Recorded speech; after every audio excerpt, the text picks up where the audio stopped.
for the community that I represent, because and you yourself have acknowledged that you have been a lifelong comic book reader and a superhero fan yourself.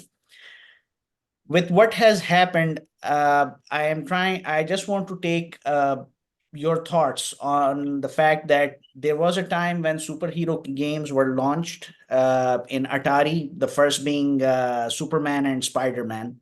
Oh yeah.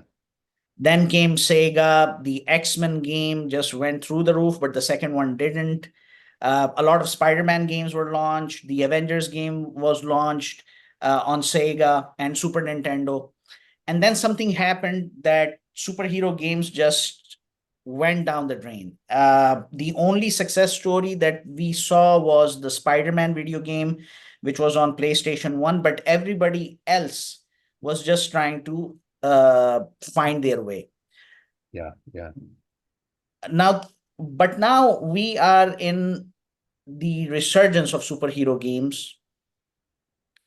How much of that resurgence is actually owed to Batman Arkham Asylum? Yeah, yeah. Or should we be crediting a game that had appeared before it, which was, but it didn't get the acknowledgement, the Ultimate Spider-Man game, which was the first open world superhero video game? I would like to know your thoughts on these. Yeah, those are great questions. By the way, you mentioned the old Star Wars X-Men game. Do you remember the full title of the game? X-Men what? The first video game? Yeah, I think it was the first Sega X-Men game. Do you Yeah, remember the full? we just knew X-Men. That's It was it. called it was called X-Men: The Clone Wars. That's And the then second one. That's the the second one. second one, there you go. Wow. So you know more than me. So the funny thing was later on when Star Wars wanted to make the Clone Wars, Right. Sega had the trademark and they actually had to come back to Sega and ask for permission. Which Sega game? Um, Wow. so Interesting. I do remember, you know, seeing that first Rocksteady Batman game was one of the most incredible experiences. I can only compare it to the first time I read the Batman, sorry, the Batman Rocksteady game, compared to me to reading Batman the Dark Knight the first time. It was just such an incredible step forward for the genre. It was so, I mean, there were so many bad Batman games Yeah. before Rocksteady started making them. But I think you're right. I think that first PlayStation Spider-Man game really was the first game that really felt like you were living in the comic book world. And then the Batman series took it forward. And then of course the new Spider-Man games from Insomniac have again borrowed from the Rocksteady Batman games. So they keep building on each other and they keep getting richer and deeper. But the thing that's interesting to me is the heroes that we all watch in the Marvel movies or the DC Comics movies and play in games. I mean, Batman and Superman were from the 1930s. The X-Men were from the 60s. There haven't really been a lot of new characters or new stories invented comic books in a long time. And I think it's kind of, for us, it's an older generation's media, whereas video games are the new comic books. Yes. And I think that I'm really interested to see these new generation of original stories that, the cyberpunk or Last of Us or Uncharted stories, or again, Halo is a TV series as well. So I think that just like reading comic books was something that influenced us in our youth, I think even more than the Spider-Man games or the Batman games or so on, I really think these original video games are what are going to inspire this next generation of creators. I'll be asking you a very important question regarding the superhero experience. But before I do that, uh, with all the resources that are available right now, the interconnectivity that we find, I mean, when you had started your career, even for advanced societies, advanced countries like the United States and Japan, being interconnected was still a challenge. Yeah, very much. Why? Because you were, correct me if I'm wrong, the CEO of Square Enix. I don't Square know. Enix American, yes. There was the subsidiary. I didn't run the global organization. I had a boss who lived in Tokyo.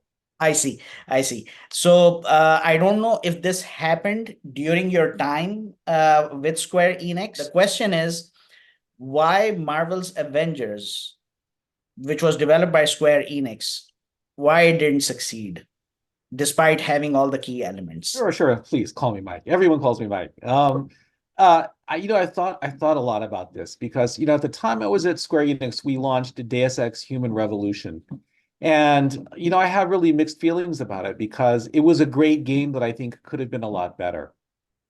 And it was frustrating for me because it was such an incredibly talented team, but they were so focused on their creative vision, sometimes they lost track of the greater goal, right? For example, the beginning of the game was just impossibly hard, right? Our best testers couldn't finish the first few levels. And when we gave the feedback to the team, they just didn't want to listen. We fought hard over the ending of the game as well, which is a story for another day. So I always saw them as a team that with the right leadership and the right focus could make the best game in the world. I mean, they had that much talent, but they just didn't have a lot of what I'll call creative discipline. Right. So like when I heard that the idea was to make a Marvel licensed game, like I was really excited because my feeling was that the Marvel license and sort of the creative world that you had to work within would give them the focus that they needed to make a commercially successful game, but Right. would still give them creative freedom to really do something special and unique.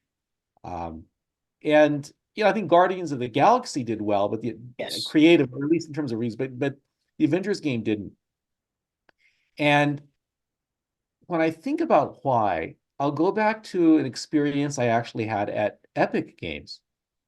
So if you think about Epic Games, they had traditionally made, a shooter like Unreal or a game like Gears of War. Right. Fortnite was always planned as a games as a service, which Epic had no experience in, and I really had no experience in. But by the time I joined Epic Games, and I left Amazon because I believed in Fortnite, so I really was all in.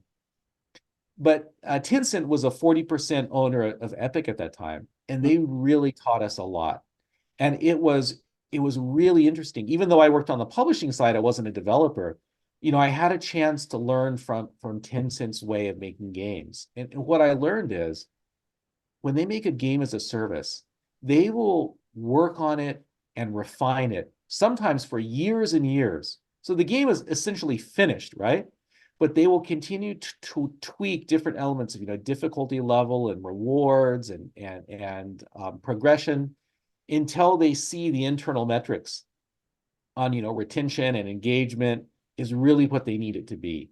And again, it's a very expensive commitment and it's a long-term commitment, but the key is not to release those games as a service experiences until they know that it's everything that it can be. And of course, they also have that pipeline of follow-up content to keep users engaged for the long term. Whereas, Square Enix was accustomed to, the big release date and you launch the game and then you watch it go and maybe release some DLC. So I think that with a little bit more patience and a little bit more time to build a better pipeline of long-term content and to sort of have tweaked it, it would have been better. But I think they fell into that mindset of the old blockbuster release date rather than thinking of it as a long-term service. That I think I can disagree with you on that because as a gamer, I went out of my way just to get a copy of Marvel's Avengers, and initially the repetitive tasks were frustrating me, but I was motivated because I hadn't defeated MODOK yet. The moment I defeated MODOK and I started to go into the DLCs and all these, I was really surprised. I said, I mean, you have an entire 60-year history of the Avengers right in front of you.